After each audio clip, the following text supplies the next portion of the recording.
اللهم صل على سيدنا محمد يا رب صل وسلم دائما أبدا على حبيبي. بھلا وہ ذات جو آسمانوں میں ہے، کیا تم بے خوف ہو گئے؟ تمہیں ڈر نہیں لگتا کہ وہ تمہیں زمین میں دھنسا دے، یا آسمان سے پتھروں کی بارش نازل کر دے؟ اللہ تعالیٰ انسان کو بتا رہے ہیں کہ تم کمزور ہو،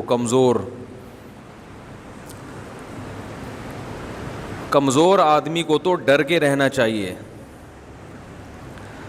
آپ دیکھتے ہیں دفتروں میں باس سے لوگ ذرا ڈر کے رہتے ہیں کہیں جاب سے نکال نہ دے.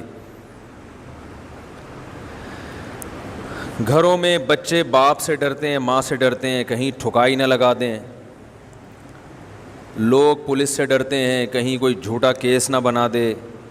یہ انسان کی فطرت ہے کہ کمزور طاقتور سے ڈرتا ہے. ڈرتا کس بات سے ہے؟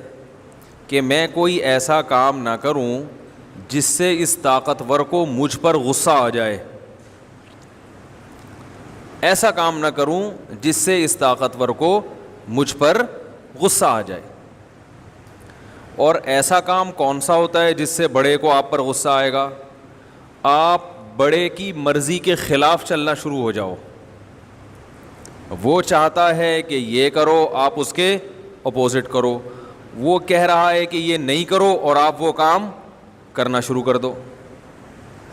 آپ آفس میں گئے، باس نے آپ سے کہا بھائی یہ والا کام فی الحال پوسٹ پون کر دو، یہ فائل ہے اس پہ کام کرو. آپ نے اسی کے سامنے وہ فائل اٹھا کے کچرے میں پھینکی، جو پرانی والی فائل پہ کام شروع کر دیا. اس کا میٹر گھومے گا نا؟ کیا خیال ہے بھائی؟ اس کو غصہ آئے گا. ایک چھوٹی سی بات کر کے پھر آگے چلوں. میں کل اپنے شارٹ کلپ دیکھ رہا تھا بہت سارے. آج یہ ہماری ٹیم کی میٹنگ بھی تھی جو واٹس ایپ گروپ چلا رہے ہیں یا فیس بک پہ جو پوسٹیں شائع کرتے ہیں، ان کی سے میٹنگ میں بھی میں نے یہ بات کہی کہ مجھے بہت افسوس ہوا اپنے کلپ دیکھ کر. علمی جو باتیں ہیں، جو بیانات میں علمی چیزیں آتی ہیں، ان پہ کلپ ہی نہیں ہے. اور جو کلپ آئے ہوئے ہیں، موٹاپے کا علاج، نہار منہ پانی پینا، اور پتہ نہیں کیا کیا بیہودہ چیزیں بھی ہیں اس میں. تو یہ میں نہیں ہوں بھائی، یہ جو ہے نا وہ لوگ کلپ بناتے ہیں ایسے. پورے 1 گھنٹے کے بیان میں ایک چھوٹی سی بات آئے گی صحت کے حوالے سے، وہ بات پورے بیان کا نچوڑ سمجھی جاتی ہے اور اس کو اتنا وائرل کیا جاتا ہے. اور جو علمی باتیں ہیں، جو آخرت کی باتیں ہیں، جو اصل ہمارا ہدف ہے یہاں بیٹھ کے بیان کرنے کا، وہ باتیں غائب ہو جاتی ہیں. یہ بہت افسوس کی بات ہے. مجھے بہت سے لوگوں نے پہلے بہت مشورے دیے تھے، میں نے ان کے مشوروں پر عمل نہیں کیا. انہوں نے کہا اپنا چینل بنا کے پورا کنٹرول اپنا رکھیں، کسی کو کاپی نہ کرنے دیں ورنہ بیڑا غرق ہو جائے گا. وہی ہوا ہے، وہ اتنی چیزیں پھیل چکی ہیں، وہ بھی مفید چیزیں ہیں مگر وہ دوسرے درجے میں مفید ہے نا. اصل ہدف وہ تو نہیں ہے، وہ پھیلی چلی جا رہی ہیں. تو سارے کلپ میں دیکھ رہا تھا، میں نے خود اپنے آپ سے کہا یار کبھی کوئی ڈھنگ کی بات بھی کر لیا کرو. ٹھیک ہے نا؟ تمہارے سارے کلپ ہی ایسے ہیں. ڈھنگ سے مراد یہ کہ کوئی اللہ رسول کی بات جو اصل ہمارا ہدف ہے. پھر مجھے خود ہی خیال آیا یار بیان میں تو پوری بات وہی ہوتی ہے، لیکن شارٹ کلپ میں چٹپٹی چیزوں کو نکالا جاتا ہے. تو بس اب یہ کلمیہ ہے، پھر اس پہ روئیں گے بیٹھ کے کسی اور وقت تفصیل سے انشاءاللہ تو نہیں کہنا چاہیے، یعنی روئیں گے بیٹھ کے. تو بات یہ چل رہی تھی کہ بھائی آپ کو باس نے کہا یہ کرو، آپ کیا کر رہے ہو اس کے برخلاف. تو ہر کام جب الٹا کرو گے تو باس کیا کہے گا؟ یہ تیرے باپ کی کمپنی ہے، یہی کہے گا نا، ہے یہ تیرے باپ کا دفتر ہے، یہی کہے گا نا آپ سے کہ بھائی تو یہاں بیٹھا ہے، ہم نے تجھے لا کے بٹھایا یہاں پہ، تنخواہ ہم تجھے دے رہے ہیں اور تو یہاں بیٹھ کے ہماری مرضی کے خلاف چل رہا ہے. تو یاد رکھو باس کو اتنا غصہ نہیں آتا، باپ کو اولاد پہ اتنا غصہ نہیں آتا جتنا اللہ کو اپنی مخلوق پہ غصہ آتا ہے. جب کوئی مخلوق اللہ کی منشا اور اللہ کی مرضی کے خلاف چلتی ہے، اللہ کو بہت غصہ آتا ہے، اور اس کا حق ہے کہ اس کو غصہ آئے، کیونکہ اللہ تعالیٰ کے جو انعامات ہیں، اللہ جو کچھ ہمیں دے رہا ہے اور جتنا پاورفل ہے، ہم تو ایک ایک چیز میں اس کے محتاج ہیں۔ نہ یہ باڈی ہماری اپنی ہے، نہ یہ زمین ہماری اپنی ہے، نہ یہ گھر ہمارا اپنا، نہ بیوی اپنی، نہ بچے اپنے، نہ باپ نہ والدین اپنے، سب گاڈ گفٹڈ۔ یہ ساری چیزیں کس نے دی ہیں؟ اللہ نے دی ہیں، ایک چیز بھی اپنی نہیں ہے۔ اور پھر محتاج اتنے ہیں کہ جتنی چیزیں اپنی ہیں جو ہمیں دے دی تو اس پہ بھی مالکانہ حقوق نہیں دیے، کہا جب چاہوں گا چھین لوں گا۔ تو اس شخص پہ تکبر زیب دیتا ہے، اس پہ یہ چیز زیب دیتی ہے کہ میں جیسے چاہوں گا، میں یہ کیوں کروں۔ اب آپ دیکھو، پہلے تو لوگ گناہ کرتے تھے ڈر کے، اب ببانگ دہل غلط کام کو ببانگ دہل کیا جا رہا ہے۔ آج کسی نے بتایا کہ کسی انڈیا کی اداکارہ نے توبہ کر لی فلم انڈسٹری سے، اور بتایا کہ میں نے اللہ کی خاطر یہ قربانی دی، میں غلط رخ پہ جا رہی تھی۔ جب خبریں سننے کو ملیں تو ہمارے ایک دوست تھے کلیت الشریعہ میں، میرے شاگرد ہیں، وہ شوبز کی دنیا چھوڑ کر اس طرف آئے، یعنی جامعۃ الرشید میں انہوں نے ایڈمیشن لیا، 3-4 سال انہوں نے ہم سے پڑھا ہے جامعۃ الرشید میں۔ تو میں نے ان سے ایک دن ویسے ہی اس گپ شپ میں سوال پوچھا، میں نے کہا آپ پہلے کیا تھے؟ مجھے تو نہیں پتا کہ وہ شوبز سے ان کا تعلق تھا۔ انہوں نے بتایا کہ میں ڈراموں کا ڈائریکٹر تھا یا پتہ نہیں کیا تھا، واللہ عالم، شوٹنگ ووٹنگ کرتا تھا کیمرے سے۔ میں نے کہا پھر کیا ہوا؟ کہہ رہے ہیں ایک دن کیا ہوا کہ میں شوٹنگ کر رہا تھا، جو نئی لڑکیاں بھی آتی ہیں ڈراموں میں ایکٹر بننے کے لیے، تو ظاہر ہے شہرت کا بھی شوق ہوتا ہے کہ ہم مشہور ہو جائیں گے اور پیسہ بھی ملتا ہے۔ دیکھو بلڈ اچھا ہو نا، خاندان اچھا ہو، وہ کبھی نہ کبھی انسان کو وہ کلک کرتا ہے، یعنی وہ انسان کو اندر سے تنبیہ کرتا رہتا ہے۔ اگر اوپر سے خاندان کیا ہو، خاندانی کوئی بیچارہ، معذرت یعنی چھوڑیں ابھی کیا بولوں میں، تو اچھا خاندان آ گئے شوبز کی دنیا میں۔ کہتے ہیں میں نے ایک لڑکی کو دیکھا جو نئی آئی ہے ڈراموں کے لیے، تو جو بھی ایکٹنگ سکھا رہا ہوتا ہے نا، جو شروع میں بتا رہا ہوتا ہے اب یہ ڈائلاگ آپ نے بولنا ہے، اس طرح بولنا ہے، آپ کا اسٹائل یہ ہونا چاہیے، تو لڑکی جب شروع میں آتی ہے شوبز کی دنیا میں، اس میں ایک فطرتاً حیا اور شرم ہوتی ہے، وہ جھجک رہی ہوتی ہے ایکٹنگ کرتے ہوئے، مردوں سے بات کرتے ہوئے، مردوں کے قریب جاتے، اس میں ایک شرم ہوتی ہے قدرتی طور پر جو اللہ نے رکھی ہے، جو ہر انسان میں رکھی ہے۔ یہ شرم ہی تو ہے جو انسان کو بہت سی برائیوں سے روکتی ہے۔ بے شرم بن جاؤ تو سب کچھ ٹھیک ہے، پھر کپڑے پہننے کی ضرورت ہی نہیں ہے، پھر کپڑے پہننے کی کیا ضرورت ہے؟ زبان بھی صاف رکھنے کی ضرورت نہیں ہے، اعمال بھی صاف رکھنے کی ضرورت نہیں ہے۔ تو ساری چیزوں میں انسان کو حیا اور شرم ہے، جو انسان کو، جانوروں میں یہ شرم ہی تو نہیں ہوتی، بلکہ کچھ نہ کچھ شرم اللہ نے ان میں بھی رکھی ہے۔ اگر آپ ریسرچ کریں نا، تھوڑی بہت شرم اللہ نے جانوروں میں بھی رکھی ہے۔ تو اب کیا ہے، کہتے ہیں کہ میں نے دیکھا کہ وہ لڑکی، جو اور بھی اس طرح کی لڑکیاں آتی تھیں، ان کو ایکٹنگ سکھائی جاتی تھی، تو اس کو کچھ ایسی بیہودہ سی ایک حرکت کروائی جا رہی ہے اس سے ایکٹنگ کے دوران کہ وہ ذہنی طور پر اس کے لیے تیار نہیں ہو رہی۔ جو بھی ڈائریکٹر صاحب تھے یا جو بھی ایکٹنگ سکھاتے ہیں، وہ گئے، انہوں نے اس کی کمر پہ ہاتھ رکھا اور اس کو تھوڑا سا نا ایسے کہا کہ یوں سیدھی کھڑی ہو، جب پش کیا اس کو اس طرح سے کھڑی ہو۔ ظاہر ہے ایک مرد کا ہاتھ پہلی دفعہ باڈی پہ لگے گا تو عورت کو ایک وہ ہوتا ہے نا، ایک اچھا فیل نہیں ہوتا اس کو۔ کہہ رہے میں نے دیکھا اس کی آنکھوں سے آنسو نکل آئے، یعنی اس کو احساس ہوا کہ یہ کیا کر رہی ہوں میں غلط، اس کو یہ احساس ہوا کہ یہ کیا ہو رہا ہے۔ لیکن وہی بات ہے، شہرت، پھر غلط کو میڈیا پہ صحیح کر کے پیش کیا گیا ہے۔ سب سے زیادہ عزت دنیا میں فنکاروں کی ہوتی ہے، اداکاروں کی عزت ہوتی ہے، ناچنے گانے والوں کی عزت ہوتی ہے سب سے زیادہ۔ تو ضمیر ملامت کرتا ہے، لیکن انسان اپنے ضمیر کو کچلتا ہے کہ نہیں یہ غلط نہیں ہے، یہ کیا ہے، صحیح ہے, تمہارا کیریئر بنے گا, تمہیں عزت ملے گی, تمہیں شہرت ملے گی, براڈ مائنڈڈ جب تک نہیں بنو گی تو گھر کی چار دیواری میں بند ہو کے گھٹن سے مر جاؤ گی. یہ سب چیزیں ڈائلاگ ہیں جو سکھائے جاتے ہیں. جو عورت اپنے گھر کی, اپنے بچوں کی ہوتی ہے, وہ بھی کوئی عورت ہے, اس نے دنیا دیکھی نہیں, لائف کو انجوائے کرنی ہے, تو یہ سب جھیلنا, یہ سب چیزیں شیطان سکھاتا ہے اور بے شرم بناتا ہے. یہ مرد ہونے کے باوجود جو شوبز کی دنیا میں آ چکا تھا, کہتے ہیں مجھے لگا کہ ہم ٹھیک نہیں کر رہے. ظاہر ہے یہ بھی اس ٹیم میں تھا نا. کہہ رہے مجھے لگا کہ ہم اپنی قوم کی حیا اور شرم والی لڑکیوں کی شرم کو کھرچ کے نکال رہے ہیں. کہہ رہے کئی سال بعد, دیکھو یہ اس منظر میں اور کچھ بھی نہیں تھا, وہ لڑکی تو ایکٹر بن گئی ہوگی, جو بھی بننا تھا, وہ تو پیچھے نہیں گئی, وہ تو یہ سب سوچ کے آئی تھی کہ میں نے یہ کرنا ہے.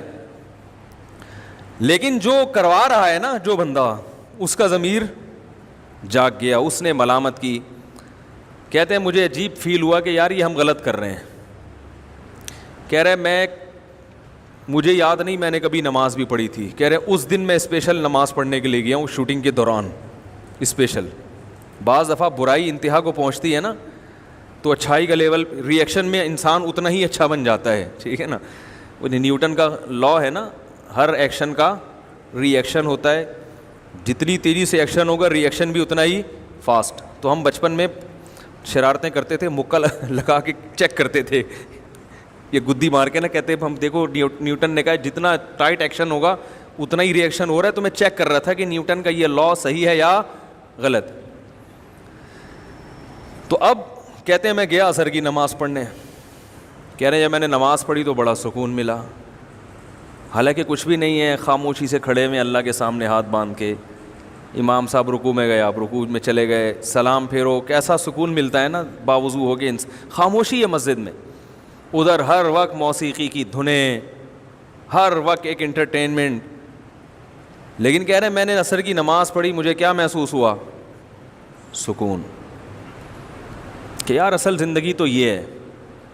لائف چینج کرنے کا فیصلہ کیا انہوں نے, ممکن ہے وہ میرا بیان سنیں, لائف چینج کی تو پھر دو ہی آج کل 3 خطیب چل رہے ہیں آج کل سوشل میڈیا پہ بہت زیادہ. تو ان میں ایک کسی نہ کسی درجے میں فقیر کا نام بھی آتا ہے. تو انہوں نے حضرت مولانا طارق جمیل صاحب کو سننا شروع کیا, کافی ان کو سنا, پھر کہیں ہمارا بھی بیان مل گیا ان کو, وہ بھی سننا شروع کیا.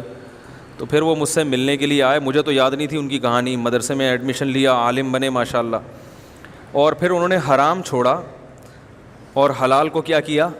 تیسری شادی میں نے ان کی یہاں کروائی ہے, ادھر نکاح پڑھایا میں نے مسجد میں, وہ ویڈیو ریکارڈنگ پہ نکاح موجود ہے. کیونکہ وہ کینیڈا میں رہے ہیں یا کسی باہر ملک میں بھی رہے ہیں. تو ایک پہلی وائف ان کی کینیڈین, دوسری وائف ان کی لاہور میں یا پتہ نہیں کراچی میں, اور نکاح بھی ہم نے ہی پڑھائے ان کے. اور نکاح ایسے پڑھائے کہ جب میں, اب یہ خواتین بولیں گی پھر گھما پھر آگے ادھر ہی لے آئے بات. بھائی یہ موضوع نہیں ہے, یہ تو آ گئی اتفاق سے. اب پوری ان کے اگلے کی کارگزاری تو مکمل کرنی ہے نا, اگلے کی کارگزاری تو وہ تو سنانے دو بھائی. تو وہ پہلا نکاح تو مجھے یاد نہیں میں نے کیسے پڑھایا ان کا, یہ میں نے پڑھایا ہے کسی اور نے, میرا خیال ہے وہ بھی میں نے ہی پڑھایا تھا. ہاں کیونکہ فارم کے لیے پھر میرے پاس ہی آئے تھے, فارم میں تھے وہ, فارم کے لیے میرے پاس ہی آئے تھے. دوسرا نکاح میں نے ایسے پڑھایا کہ میں لاہور میں ایک ورک شاپ, اسلام آباد میں ایک ورک شاپ میں تھا. ان کا فون آیا کہ کراچی میں کوئی بیوہ خاتون ہے, وہ مجھ سے نکاح کرنا چاہتی ہیں, میں بھی نکاح کرنا چاہتا ہوں, تو کیا خیال ہے؟ میں نے کہا لائن پہ آ جاؤ, ابھی نکاح پڑھا دیتا ہوں میں نے کہا 10 سے پونے 11 ٹی ٹائم ہوگا, وقفہ ہوگا, تو اس وقفے میں آپ کا نکاح پڑھا دوں گا. ٹھیک ہے بھائی. تو میں نے وقفے کے دوران وہیں فون پہ ان کا نکاح پڑھا دیا. میں نے کہا کتنی ہو گئی؟ انہوں نے کہا 2 ہو گئی. میں نے کہا چلو اور کوئی ملے تو بتانا. بھائی اب ایک آدمی, حرام کے دروازے بند ہو گئے. پہلے دنیا تو انٹرٹینمنٹ کی ہے نا, لڑکیاں صبح شام نظر آ رہی ہیں, تو آپ نے اس پر پابندی لگا دی کہ یہ ادھر نہیں جانا. ہے تو جوان آدمی نا, جذبات تو وہی ہیں اس کے. تو میں نے کہا بھائی جو سنت طریقہ ہے پیغمبروں کا وہ کیا ہے؟ نکاح ہے. میں نے کہا نکاح کرو. نکاح میں فائدہ کیا ہوگا؟ ان لڑکیوں کی کفالت. کینیڈا سے ایک وائف ان کی, دوسری وائف انہوں نے یہاں کراچی سے, تیسری وائف یوگنڈا. کدھر بھائی؟ سوشل میڈیا نے فاصلے کیا کر دیے ہیں, ختم کر دیے. یوگنڈا سے ایک تیسری وائف. تو میں نے ان سے کہا, میں نے کہا بھائی کو پٹائی وٹائی تو نہیں ہے, کوئی خدا نخواستہ ایسا نہیں فیس بک پہ کسی کو پھانس لیا ہو؟ کہہ رہے نہیں بھائی, باقاعدہ ابا سے رابطے میں ہوں اور اس کے ابا آپ سے بات کریں گے. ابا نے مجھ سے یوگنڈا والی زبان میں بات کرنا شروع کر دی ہیں. ٹھیک ہے, میں نے کہا یار تم تو ہم سے بھی زیادہ براڈ مائنڈیڈ بن گئے ہو یار. تو وہ جو تھی پھر بہرحال ابا سے میری بات ہوئی, پھر وہ انگلش بھی جانتے تھے, کچھ ٹوٹی پھوٹی انگلش ہم نے کچھ انہوں نے چلا چلو کے بہرحال پتہ چلا کہ نہیں باقاعدہ فیملی ہے, خاندان ہے, ایسا نہیں ہے کوئی پٹانا پٹونے والا حساب نہیں ہے الحمدللہ. تو بیٹھ کے پھر ہم نے یہاں تیسرا نکاح ان کا مسجد میں ریکارڈ نکاح ہے وہ پڑھایا ان کا نکاح. تو اب دیکھو یہ پیغمبروں کی سنت ہے, اس میں زوجہ آپ کو ملی, بیوی ملی, اس سے اولاد ہوئی آپ کی, ایک گھر بسا, ٹھیک ہے نا. اور پھر ان کی بیویوں میں اتفاق سے محبت بھی, جو کہ عام طور پر ہوتی نہیں ہے. تو وہ اللہ کی طرف سے اللہ نے ان کے ساتھ انعام کیا کہ وہ بھی ساتھ ہی رہ رہی ہیں. وہ جو کینیڈا والی تھی وہ بھی, اس نے بھی سوکن کو برداشت کیا یہ سوچ کے کہ کینیڈین سے جب کرتے ہو تو 10 گرل فرینڈیں آتی ہیں ساتھ میں, ٹھیک ہے نا. تو اس نے یہ سوچ کے, کیونکہ ان کو زیادہ تجربہ ہے کہ بھائی یہ ایک بیوی مرد کم ہی رکھتے ہیں, زیادہ تر بیوی ایک ہوتی ہے, گرل فرینڈس بہت زیادہ. تو اس نے کہا چلو میرا میاں, اس کا یہ تو پتہ ہے نا کہ بیوی ہے, یہ گرل فرینڈس تو نہیں ہے نا, سمجھدار خاتون تھی. تو اصل جو واقعہ میں بیان کر رہا تھا کہ دیکھو کہاں سے پلٹا کھایا. انہوں نے کہا کہ باقاعدہ شرم اور حیا شوبز میں کھرچ کھرچ کے نکالی جاتی ہے. ضمیر انسان کا وہ اسی بیس پہ آئے کہ یار ہم لڑکیوں کو خراب کر رہے ہیں, یہ ایسی ہے نہیں. موسیٰ علیہ الصلوۃ والسلام کا واقعہ قرآن میں سنا ہے نا آپ لوگوں نے, کئی دفعہ میں اس کو بیان کر چکا ہوں. حضرت موسیٰ علیہ الصلوۃ والسلام نے 2 نوجوان لڑکیوں کو دیکھا کہ وہ کنویں میں دور کھڑی ہوئی ہیں, تو ان کی مدد کی اور کنویں سے پانی نکال کے ان کو دے دیا. قرآن کہتا ہے یہ دونوں لڑکیاں گئیں اپنے والد سے, انہوں نے کہا کہ ایسے ایک نوجوان ہے جس نے ہماری مدد کی ہے. تو والد صاحب بڑے غیرت مند تھے, انہوں نے کہا اس نوجوان کو بلا کے لاؤ, ہم اس کو اس کی اجرت دینا چاہتے ہیں. عزت دار آدمی پر جب کوئی احسان کرو تو اس کا ضمیر اس وقت تک مطمئن نہیں ہوتا جب تک وہ احسان کا بدلہ نہ چکا دے. اور جس میں غیرت نہیں ہوتی وہ کہتا ہے چلو فری پھوگڑ میں اللہ نے کام کرا دیا, چھوڑو کون تھا, مجھے بتانے کی بھی ضرورت نہیں ہے. نظریں چرا لیتے ہیں کہیں کچھ دینا نہ پڑ جائے اس کو.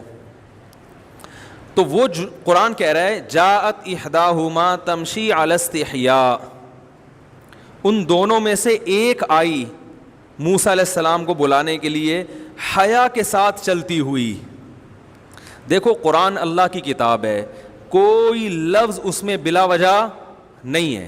کسی واقعے کا کوئی پہلو جس کا کوئی فائدہ نہ ہو, قرآن کبھی اس پہلو کو ہائی لائٹ نہیں کرے گا. کوئی وجہ ہے تو قرآن کہہ رہا ہے. حالانکہ اصل تو قرآن یہ بتانا چاہ رہا ہے کہ وہ لڑکیاں آئیں, موسیٰ علیہ السلام کو لے کر گئیں, اور موسیٰ علیہ السلام کا پھر والد نے ان میں سے ایک سے نکاح کرا دیا, موسیٰ علیہ السلام کا گھر بس گیا. لیکن قرآن کیا کہہ رہا ہے وَجَاءَتْهُ إِحْدَاهُمَا تَمْشِي عَلَى اسْتِحْيَاءٍ, دونوں میں سے ایک چلتی ہوئی آئی حیا کے ساتھ.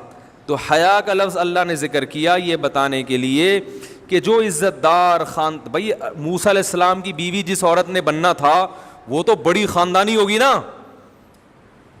اللہ پیغمبر کے لیے جس کا انتخاب کریں گے جو مسلمان عورت ہو تو اس کا انتخاب تو اللہ نے کیا نا. اور موسیٰ کلیم اللہ, کوئی معمولی پیغمبر نہیں, کوہ طور پہ بلا کے اللہ جن سے ہم کلام ہو رہا ہے, تو ان کے لیے سلیکشن ایسی عورت کی ہو رہی ہے جس کی چال بھی اللہ کو پسند, شرم و حیا کے ساتھ.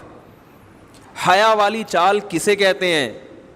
راستے کے بیچ میں نہ چلنا, اپنے آپ کو پرومیننٹ نہ کرنا, ایسے نہ چلنا کہ لگے کہ کوئی جناب کوئی لڑنے کے لیے جا رہا ہے کسی سے, دیکھنے میں لگے کہ یہ ضرورت سے گھر سے باہر نکلی ہے, اسے گھر سے باہر نکلنے کا شوق نہیں ہے. تو اللہ فرماتے حیا, پتہ یہ چلا کہ بھائی اللہ کو عورت میں حیا کی صفت پسند ہے. ہاں جہاں ضرورت ہو وہاں مجبوری ہے, بعض عورتیں جہاں حیا کی ضرورت نہیں ہوتی وہاں بھی, اب مثال کے طور پر کوئی آپ سے آپ کا پرس چھین رہا ہے, آپ شرمیلی بن کے جناب ادھر سے نکل کے ادھر چلی گئی, ٹھیک ہے نا, تو یہ غلط ہے.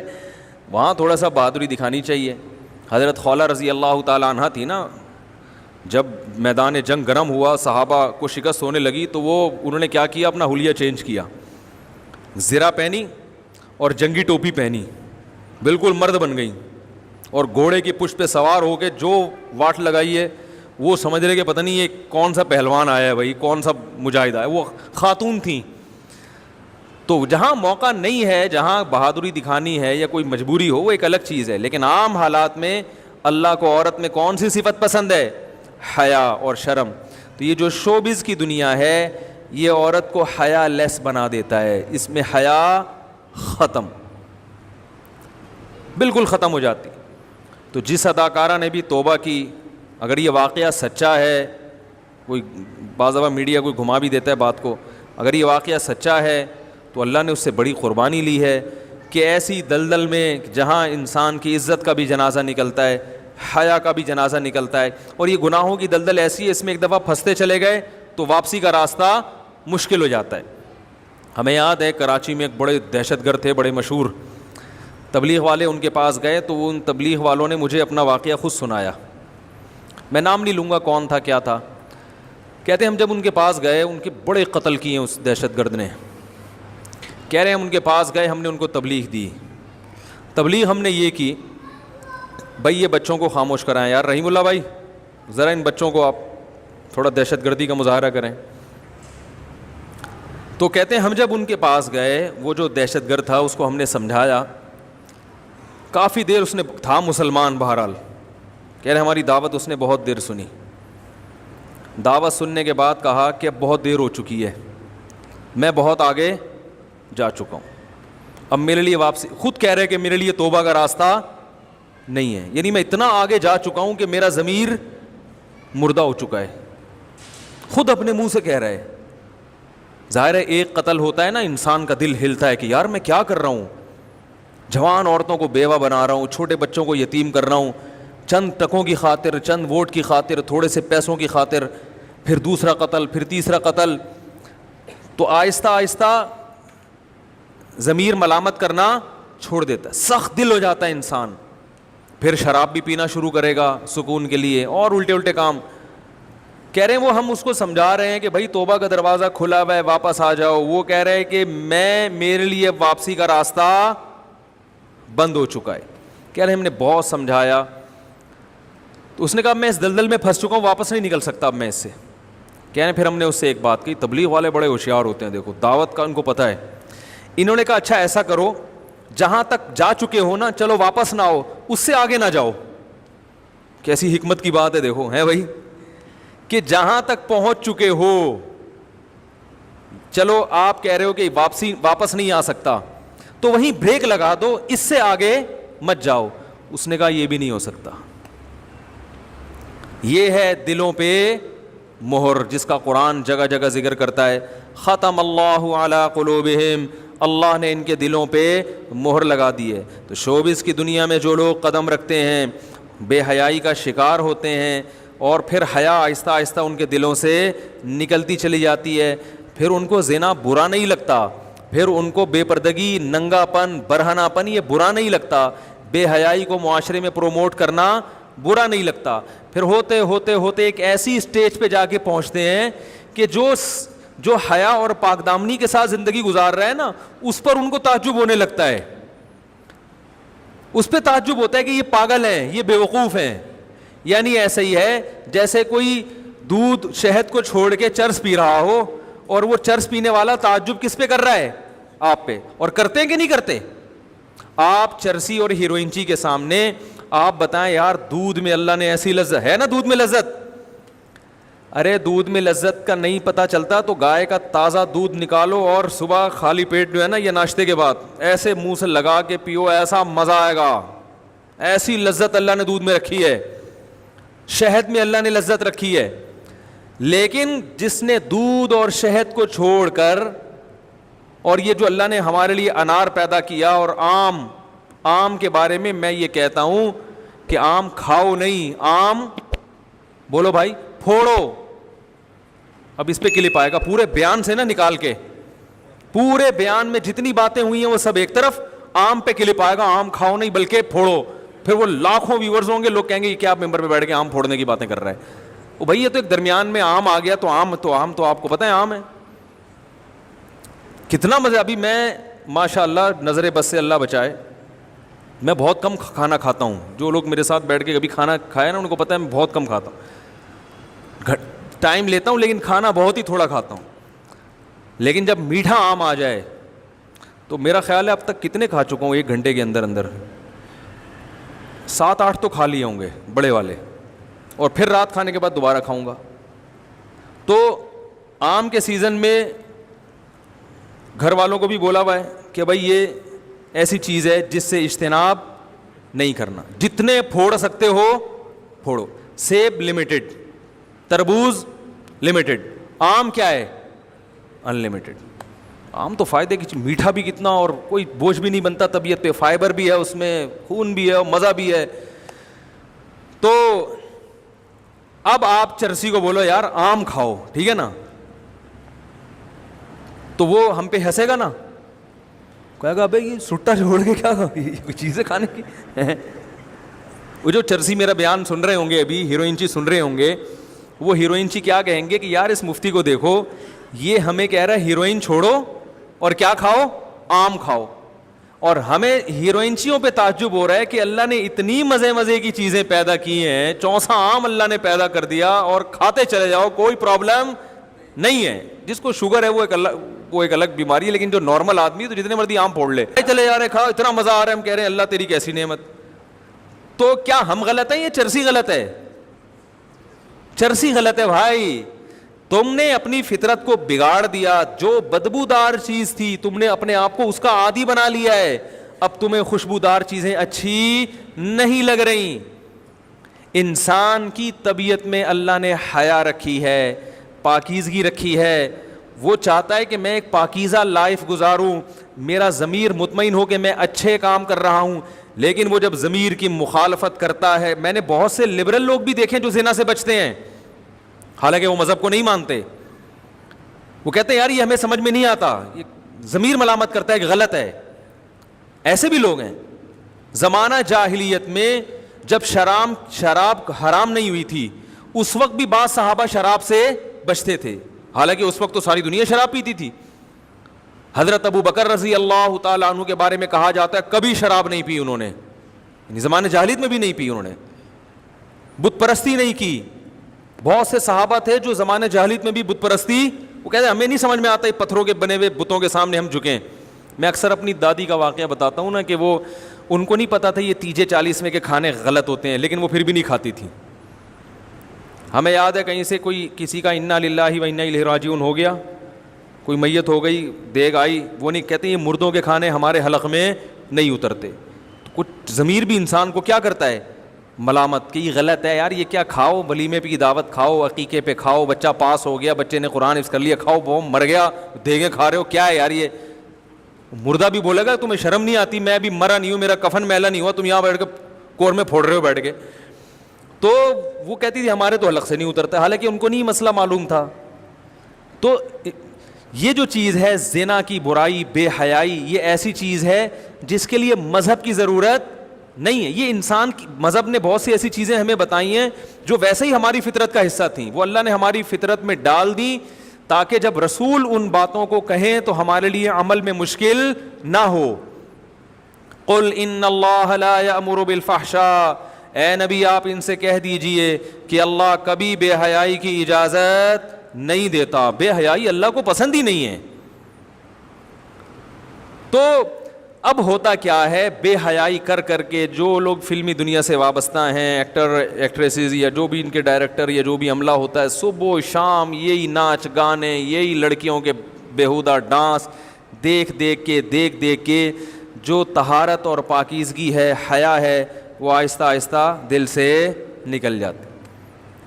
اور یاد رکھو جو انسان اپنی نیچر سے ہٹتا ہے, انسان نا مہذب ہے, انسان میڈیکلی ایک حیوان ہے نا, میڈیکلی انسان اور حیوان میں کوئی فرق, ارے میڈیکل سائنس کی روح سے آپ ایک اینیمل ہی ہے نا بھائی, پڑھے لکھے اینیمل ہو گئے یا تہذیب یافتہ ہو گئے ہیں تو وہی نا, وہی چیزیں آپ کو چاہیے جو میں ایک دفعہ بیٹھا ہوا تھا جانوروں کا, میری بکری بیمار تھی, جانور کے ڈاکٹر کے پاس گیا تو ایک بندہ آیا کہنے لگا انسانوں والی پیناڈول چاہیے, یعنی اس کو یہ اس کے سر میں درد ہو رہا تھا, تو ڈاکٹر سے کہہ رہا ہے کہ وہ ڈاکٹر صاحب مجھے انسانوں والی یعنی گدھے کو جو کھلا تو کہیں وہ نہ دے دینا. تو ڈاکٹر نے کہا میرے بھائی پیناڈول جو بکری کو کھلائی جاتی ہے وہی انسان, کیونکہ بکری کو جب بخار چڑھتا ہے, حتیٰ کہ مرغی کو بھی بخار چڑھے گا تو مرغی کو بھی کیا کھلائی جاتی ہے, پیناڈول.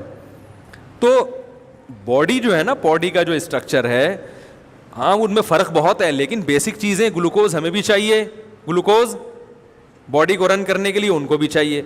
تو فرق انسان اور حیوان میں میڈیکلی نہیں ہے, کوئی وہ بڑا فرق نہیں ہے, تہذیب کا فرق ہے. انسان مہذب ہوتا ہے, جانور مہذب نہیں ہوتے.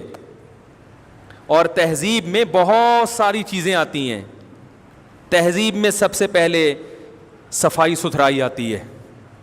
جانور صاف ستھرے نہیں ہوتے, ان کو قدرت نے جتنا صاف کر دیا اتنے رہیں گے. وہ قدرت نے ان کی یعنی طبیعت میں جتنی صفائی انسٹال کر دی ہے نا, وہ اتنا رہیں گے, وہ اس سے زیادہ نہیں. اب کتے میں اللہ نے یہ بات ڈال دی کہ جب تم نے قضائے حاجت ہو تو گڑھا کھودو اور پھر کرو تاکہ گندگی نہ پھیلے. ہیں بھائی, یہاں تو بڑا کتا بڑا نیٹ کلین بن کے قضائے حاجت سے پہلے جناب وہ کھدائی کر رہا ہوگا, لوگ اس کو دیکھیں بولا یار یہ تو کہیں سے بھی کتا لگ ہی نہیں رہا ہے, کیا خیال ہے. لیکن جب پیشاب کرے گا, بلکہ گٹر کا پانی پی رہا ہوگا, پیاس لگے گی تو کیا پیے گا, گٹر کا پانی. ابے ایک طرف تو اتنا نیٹ کلین بن رہا ہے, قضائے حاجت کے لیے اتنی احتیاط. وہ کتے سے کسی نے پوچھا نا کہ بھائی تو ٹانگ اٹھا کے پیشاب کیوں کرتا ہے, اس نے کہا کہیں چھینٹے نہ پڑ جائیں. ایک طرف ساری حرکتیں کتے جیسی سارے کام کون سے, کتوں والے. گٹر کا پانی پی رہا ہے, بلا وجہ لوگوں کو کاٹ رہا ہے, اجنبی آدمی کو بھونک رہا ہے, رات کو جاگتا ہے, دن میں پڑا ہوا سو رہا ہے, عجیب کبھی کلاٹیاں کھا رہا ہے, 24 گھنٹے زبان باہر نکلی رہے گی. لیکن پیشاب کے وقت اتنی تمیز اور مسائل کا علم کہ کہیں چھینٹے نہ پڑ جائیں, ہے بھائی. تو وہ بھائی قدرت نے اس کو جو سکھا دیا وہ اس پہ عمل کر رہا ہے, اس پہ اپنے اندر کچھ بھی نہیں ہے, خود سے نہیں ہے اس میں تہذیب. ہوتی تو کتا کیوں ہوتا بھائی, وہ اس کو کچھ اس کا نام لوگ کچھ اور رکھ دیتے نا. کتا نام رکھنے کی وجہ یہی ہے کہ وہ اس کی حرکتیں کیا ہیں, حرکتیں ٹھیک نہیں, حرکتیں کتوں جیسی ہیں اس کی, اس لیے لوگوں نے کہا بھائی تو رہے گا کیا, جتنا بھی اچھا ہو جائے رہے گا تو کتے کا کتا ہی رہے گا. اسی طرح اللہ نے بلی میں یہ شعور رکھا وہ صفائی کا, لیکن ایک محدود. انسان میں صفائی کا شعور بہت زیادہ ہے, اور یہ صاف نہیں رہے گا تو مر جائے گا. یہ نہاتا ہے, یہ دانتوں کو صاف کرتا ہے. کبھی شیر کو دیکھا دانتوں کو صاف کرتے ہوئے؟ ہم اگر دانت صاف نہ کریں بیمار ہو جائیں گے. یہ استنجا کرتا ہے قضائے حاجت کے بعد, جانور استنجا نہیں کرتے. یہ ناخن صاف کرے گا میل نہ ہو جائے, جانور ناخن نہیں کاٹتے. یہ بالوں کی صفائی کرتا ہے, غیر ضروری بالوں کی, تاکہ اس میں جراثیم پیدا نہ ہو جائیں. تو جیسے انسان کی باڈی ہے, صفائی ستھرائی کرے گا, کپڑے پہنے گا, جانور کپڑے نہیں پہنتے. تو لباس کا تعلق تہذیب سے ہے نا.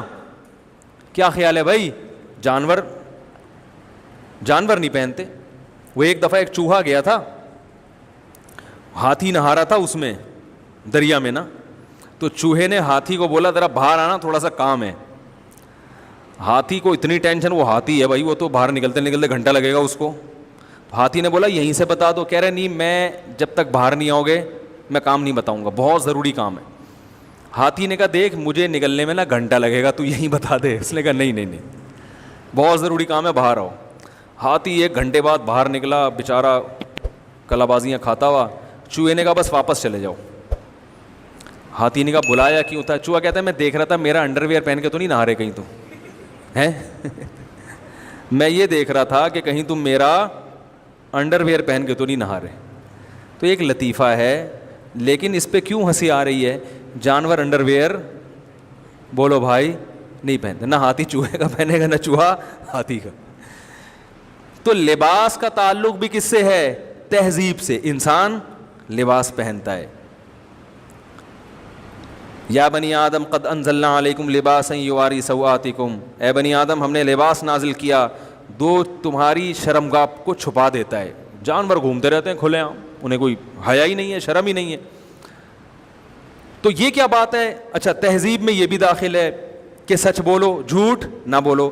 جانور سچے جھوٹے ہوتے ہیں بھائی, بھائی جو بولنا ہے وہ بولیں گے, نہ وہ سچے ہوتے ہیں نہ جھوٹے, نہ وہ با وفا ہیں نہ وہ بے وفا ہیں. جو بے وفا ہے وہ ہمیشہ کے لیے بے وفا, جو وفادار ہے اس میں وفاداری کے سافٹ ویئر بلٹن ہیں, وہ پہلے سے ڈلے ہوئے ہیں, وہ نہیں ہو سکتے.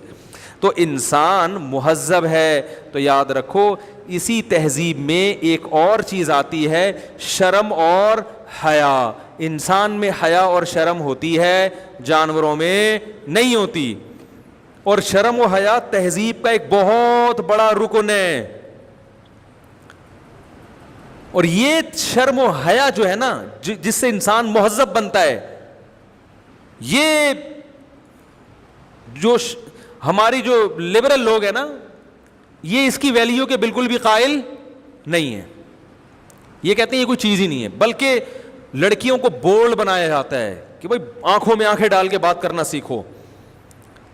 نتیجہ کیا نکلتا ہے؟ وہ اپنے باپ سے بھی اسی طرح بات کرتی ہے جیسے اپنے ملازم سے, اپنے ٹیچر سے بھی اسی طرح بات کرے گی جیسے اپنے ملازم سے, شادی کے بعد اپنے شوہر سے بھی اسی طرح بات کرے گی جیسے اپنے ملازم سے.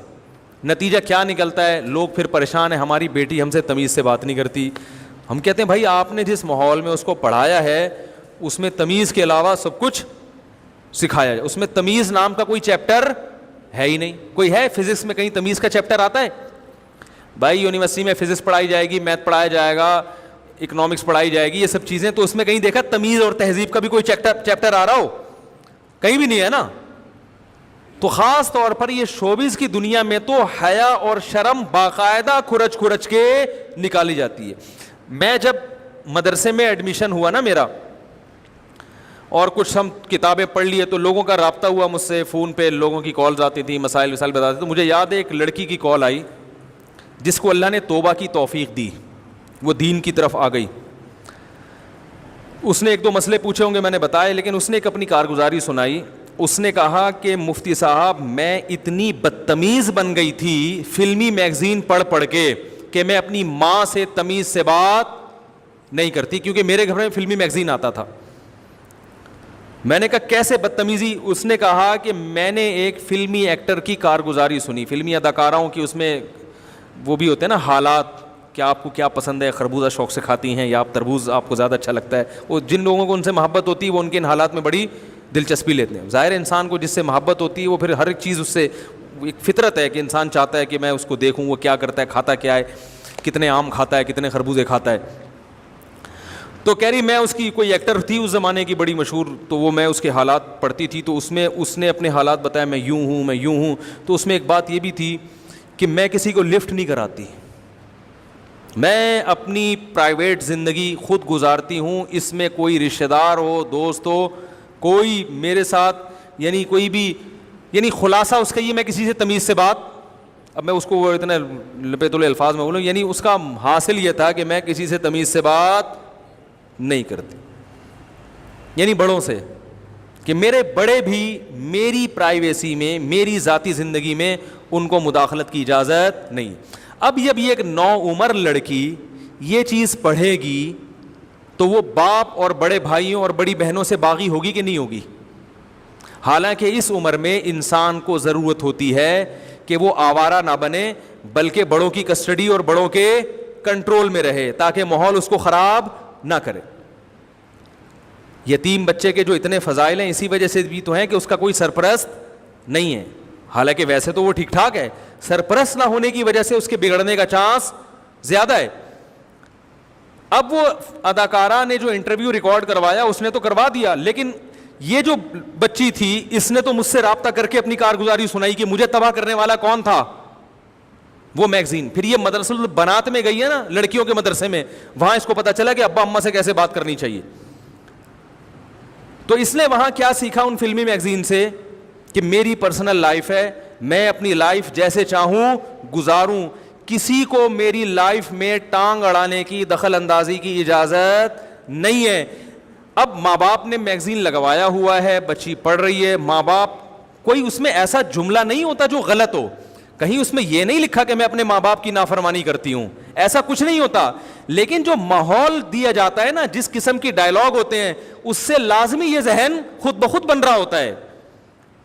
بچوں کو یہ سکھانا چاہیے کہ بیٹا تمہارا تجربہ کم ہے, تم اپنے اتنے خیر خواہ نہیں ہو جتنے تمہارے والدین تمہارے خیر خواہ. یہ بھائی اور بہن, یہ جو رشتے ہیں, یہ بڑے قیمتی رشتے ہوتے ہیں, یہ ہر وقت تمہارے کام آتے ہیں. ان سے ہمیشہ بنا کے رکھنا, کوئی کام ان کے مشورے کے بغیر نہ کرنا. بچوں کو تو یہ سکھانا چاہیے نا, ان سے ادب سے بات کرنا, ان کا تم پر احسان ہے, لہذا ان سے کبھی ظلم زیادتی ہو جائے تو برداشت کر لینا, یہ زندگی کا حصہ ہے. یہ سکھانا چاہیے نا. کیا ہو گیا بھائی, سکھا کیا رہے ہیں؟ کسی کو اپنی ذاتی زندگی میں مداخلت کی اجازت, پر ٹھیک ہے محلے پڑوس والوں کو نہ دو, لیکن باپ اور ماں سے زیادہ کوئی خیر خواہ ہو سکتا ہے؟ وہ پاگل ہے, انہوں نے پیدا کیا تمہیں اور کھلا پلا کے تمہیں اتنا بڑا کر دیا, اس لیے کیا کہ تم جب پرس اٹھاؤ منہ اٹھا کے گھر سے باہر نکل رہی ہو, بتانا بھی تمہارے لیے ضروری نہیں ہے کہ میں کہاں جا رہی ہوں.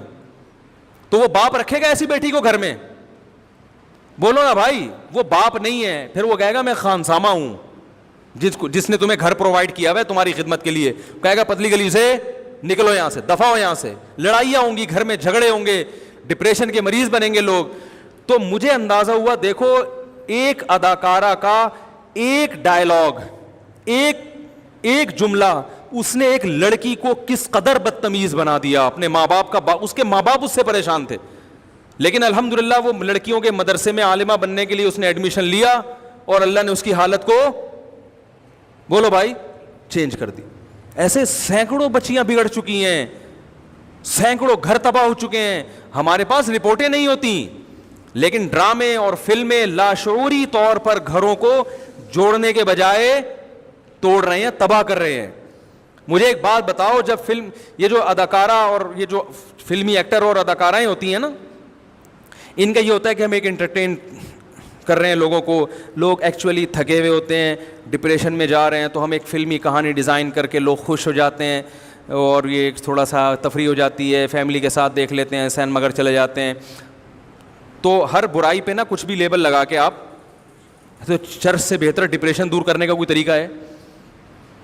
اب ایک میں یہاں اللہ نہ کرے چرس بانٹنا شروع کر دوں, ہیروئن, لوگ بولے کیا کر رہے ہو بھائی, اس کے جو دور رس نتائج ہیں وہ بہت برے ہیں, انجام اس کا اچھا نہیں ہے. آپ کو نہیں, وہ آدمی اتنا تھکا ہوا تھا, ڈپریشن میں تھا, اس کو ایک پڑیا کھلائی ہے, صرف ایک, ایسا خوش, اتنا خوش ماشاءاللہ. ہمارے گھر میں کلر کے لیے ایک لڑکا آتا تھا, وہ چرس پیتا تھا, بلکہ ہیروئنچی تھا, ان کا انتقال ہو گیا, اللہ مغفرت کرے. تو اس کا نام تھا اچھے بابو. جو بھی ہمارے بچپن کے دوست ہیں وہ ایک دم ان کو ذہن میں نام یاد آ گیا. میں جب مشہور ہوا نا یوٹیوب پہ, تو میرے 20 سال 30 سال پرانے دوست ملنے کے لیے آ رہے ہیں.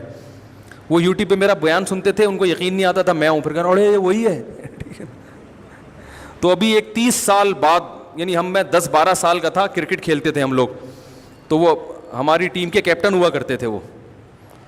تو وہ جو ہماری ٹیم کے کیپٹن تھے, انہوں نے کہیں بیان سنا, انہوں نے بولا بڑی یہ تو ہمارا کھلاڑی ہے, تو یہ تو وہی ہے. پھر ابھی وہ آئے تھے ملنے کے لیے, تو وہ ویسے کہ ویسے ہی, ابھی تک 30 سال ہو گئے. میں نے کہا ابھی تک ویسے ہی ہو یار. تو